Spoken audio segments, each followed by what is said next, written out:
La fin de l'année et l'entrée dans la nouvelle année à Times Square à New York font partie des traditions les plus appréciées de la ville qui attirent aussi bien les habitants que les touristes.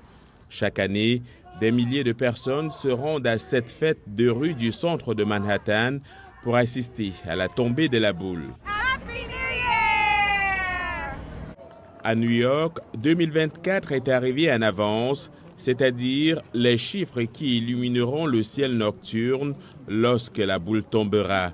Les chiffres sont venus de Los Angeles et sont arrivés quelques jours avant Noël. 5, 4, 3, 2, 1, Happy New Year! Au cours des prochains jours, les gens pourront se rendre à Times Square pour voir les chiffres de près et prendre des photos avec eux avant qu'ils ne soient ici au 25e étage au gratte-ciel One Times Square, juste en dessous de la boule de cristal qui tombera le jour du Nouvel An.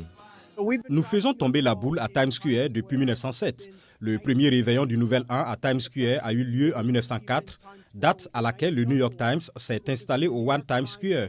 Le métro est arrivé à Times Square pour la première fois et les gens ont commencé à s'y rendre. Times Square a été rebaptisé Times Square au lieu de Longacre Square. La dispersion de confettis est une autre tradition inchangée du siècle dernier, mais un peu de magie a été ajoutée à cette tradition. La légende urbaine veut que si vous écrivez votre souhait sur un morceau de confetti et que quelqu'un l'attrape, votre vœu se réalisera. Les gens peuvent écrire leurs vœux sur des confettis à Times Square ou les soumettre en ligne. Je pense qu'il serait amusant que quelqu'un d'autre s'en empare. Quelqu'un d'autre pourrait l'attraper, le lire et en profiter pour passer à la nouvelle année. Je pense que c'est une idée vraiment cool. Fernando vit à Brooklyn et aime venir à Times Square le soir du Nouvel An. J'étais ici l'année dernière. Je filmais et je diffusais sur ma chaîne YouTube.